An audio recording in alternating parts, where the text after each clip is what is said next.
When America made the world's first nuclear bomb, they thought they were now the ultimate power that no one could touch, but they were wrong. That one explosion kicked off a dangerous race worldwide. And today there are 10 countries that have the codes to build nuclear bombs. Some countries helped each other out, while others stole the technology. But all of them relied on spies, deception, and secret deals. Today we'll see how these 10 nations competed against each other to create the world's most dangerous technology. And we'll also look at the countries that they were just about to get their hands on the technology, including those countries next in line to develop nuclear weapons. This story actually starts in Germany in 1938. That was when scientists first discovered nuclear fission. They found out that by splitting atoms, they could release massive energy through a chain reaction. This discovery shook the entire scientific community. The very next year, Albert Einstein sent a warning to America. He informed the American government that science can be turned into a weapon. Because of this warning, the most expensive and secretive science experiment in history was launched. The US started the Manhattan Project. It was a massive operation involving scientists from the US, UK, and Canada. They spent about 1% of their entire GDP on this one goal. They knew they were up against the Germans, who were already working on the same program. But the Germans were making very little progress. Germany surrendered in May 1945, and by then, they hadn't developed a nuclear bomb. But then in July 1945, the world changed forever. American President Harry Truman, Joseph Stalin, and Winston Churchill were at the Potsdam Conference, discussing how to shape the post-World War II world. During that meeting, Truman received a secret message that the Trinity test in New Mexico had been successful. America had become a nuclear power. President Truman told Stalin that the US now had a nuclear bomb. He expected Stalin to be shocked, but Stalin just nodded and said he had expected it. The thing is, America was going to use it well against Japan. Truman didn't know that Stalin was already aware of this. Soviet spies had infiltrated the Manhattan Project deep inside. Stalin was secretly furious that America had built the bomb before them. In August, America dropped 2 nuclear bombs on Japan, ending World War II. But as the smoke cleared from those blasts, a new race had already begun. The Soviet Union became the second country to join the nuclear club. They had started their research back in 1941. It all started with me. They got suspicious when they noticed that American and British scientists suddenly stopped publishing papers on nuclear physics. That's when they realized the work had gone underground. After seeing the devastation in Japan, the Soviet program kicked into high gear. They had stolen a ton of data from the Americans, but there was a problem. They were really paranoid.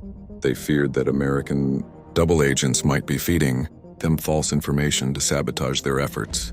That's why with the stolen, they didn't fully trust the designs. They caught German scientists and verified all the research with them. They advanced way faster than the West expected. In 1949, the Soviets detonated the RDS-1 in Kazakhstan and ended the American monopoly.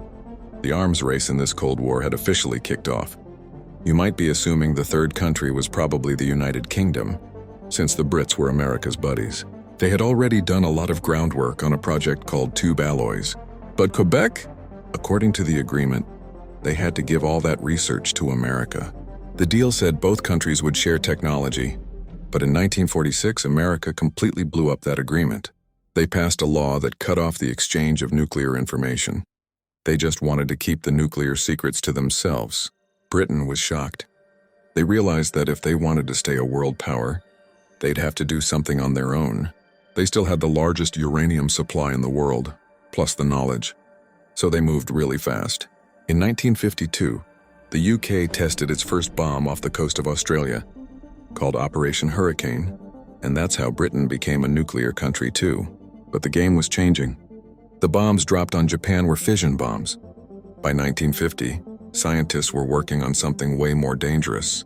They were creating thermonuclear weapons, also known as hydrogen bombs. Instead of splitting atoms, these bombs fused them together. These bombs were far more powerful than the one dropped on Hiroshima. They were hundreds of times more powerful. Scientists like Oppenheimer asked the government not to make them. They warned that it would lead humanity towards destruction, but President Truman ignored them. In 1952, the US tested the Ivy Mike, the first hydrogen bomb. The Soviets tested theirs in 1955. and the British followed in 1957. The destructive potential of humans had now increased 1,000-fold. The fourth country to make nuclear bombs was France. France was very embarrassed during the Swiss crisis. The superpowers were suppressing him. He decided he needed his own defense system to be recognized as a European superpower. America was strongly against France having nukes. They tried hard to pressure him. But President Charles de Gaulle stood firm. He said nuclear weapons were crucial for French sovereignty. France started sourcing uranium from its colonies in Africa. Like Madagascar and Gabon, France was still recovering from the devastation of World War II. But its scientists worked really hard. In 1960, France went to the Algerian Sahara Desert and detonated its first nuclear bomb there, called Gerboise Bleue. This blast sent a message to Washington and the whole world that France no longer needed American military protection. The fifth country was China. The Chinese wanted defense against the Americans.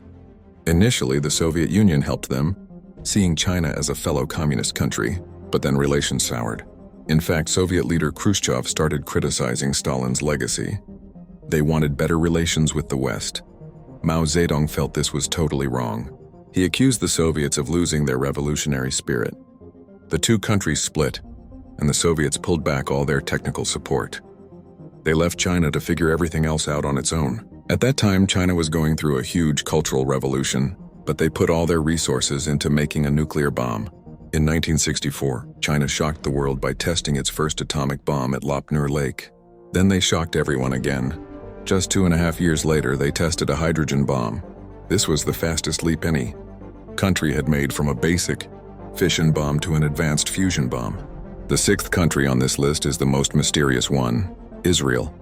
To this day, Israel has never officially admitted to having nuclear weapons. They keep quiet on this issue. Back in 1950, with help from France, Israel started building a secret nuclear facility in the Negev desert. American spy planes spotted the construction site. President John F. Kennedy got really worried and demanded an inspection of the plant. The Israelis kept dodging and didn't reveal anything. They had built fake walls and hidden elevators to cover up their underground bomb-making facilities. Kennedy died before he could stop Israel, and his successor, Lyndon B. Johnson, was quite pro-Israel. It's believed that by 1967, Israel already had nuclear bombs. The world only got confirmation about this many years later in 1986, when a technician named Mordecai Vanunu exposed a secret Israeli facility. He had done some work. He took photos there and smuggled them out of the country. He gave the story to a British newspaper, but before the story could be published, the Israeli Secret Service Mossad caught wind of it. They set a trap. A female agent pretended to be an American tourist in London. She flirted with Vanunu and convinced him to go with her to Rome for a romantic weekend. As soon as he arrived in Rome, he was drugged, kidnapped, and shipped back to Israel. He spent 18 years in prison there. Because of the sacrifice, the world realized that Israel was truly a nuclear power. India was the seventh country. India was surrounded. It felt trapped between two powerful enemies. It had already lost the war against China in 1962 and was constantly fighting its rival, Pakistan, on the other border. India started a research program with an energy reactor brought from Canada. India claimed they weren't making a bomb, but in 1974, they tested one in the desert. They called it a peaceful nuclear explosion, and its code name was Smiling Buddha. The world, there was a big uproar. Canada and the US imposed sanctions on India for misusing technology. India paused for a while, but in 1990, it officially weaponized its program. They declared a no first-use policy, meaning they promised not to use nukes unless someone else used a nuclear bomb on India first. The eighth country has probably the most unique story. It was South Africa. By 1970, the South African government was completely isolated. The rest of the world hated their racism and refused to help. They used to deny it. They looked towards their borders and saw enemies everywhere. Neighboring countries like Mongolia were falling under communist control. They decided they needed the ultimate insurance policy. They had huge uranium reserves and started using them. In 1989, an American satellite detected mysterious lights near islands controlled by South Africa in the Indian Ocean. It's believed this was a joint nuclear test with Israel. By 1980, South Africa had 6 fully functional nuclear. They had made bombs. But then the world changed. The Soviet Union collapsed. The threat of communism ended. The South African government knew their time was running out. They were scared to give nuclear weapons to the new government coming under Nelson Mandela's leadership. So, they did something no other country could do. They voluntarily dismantled all their nuclear weapons. They destroyed all the blueprints and melted down the uranium. South Africa is the only country that built nukes and then completely got rid of them. Pakistan is the 9th country. After losing half the country to India in 1971, Pakistani Prime Minister Zulfikar Bhutto declared that even if people had to eat grass, they would build their nuclear bomb. They couldn't let India dominate them. The hero of this program was Abdul Qadir Khan. He was a metallurgist working at a facility in the Netherlands that enriched uranium. Using his clearance, he stole top-secret centrifuge blueprints. He memorized all the designs, copied them, and brought them back to Pakistan. These designs, they got a huge head start. They even got help from China, which wanted to keep India in check. America knew what Pakistan was up to, but the US needed Pakistan's help to fight the Soviets in Afghanistan. So they turned a blind eye. Just weeks after India conducted its tests in 1998, Pakistan hit back. They detonated 5 nuclear bombs in the mountains. Everyone in Pakistan was thrilled. They had leveled the playing field. Unlike India, Pakistan, they don't have a first-use policy. That means if they think they're going to lose a conventional war, they'll launch nuclear missiles. Now, coming to the last country on this list, North Korea. North Korea wanted nukes for the same reason everyone else did: regime survival. The Kim family believed that without nuclear bombs, America would attack them. At first, they got help from the Soviets for energy, but then they went completely underground with secrecy. They didn't start by making weapons. They made promises, signed treaties, and then broke those treaties.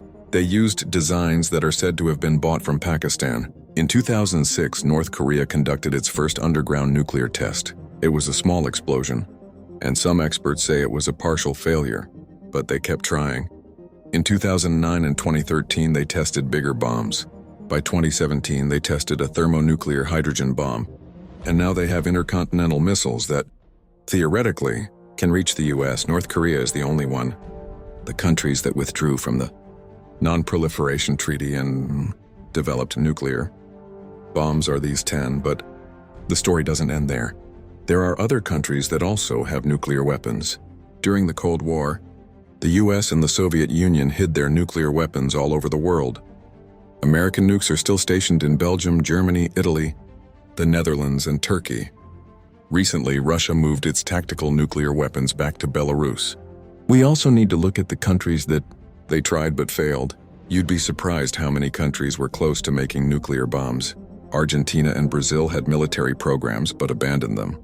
Sweden and Switzerland also considered it, but the most volatile region has always been the Middle East. Iraq had its own nuclear program during Saddam Hussein's time.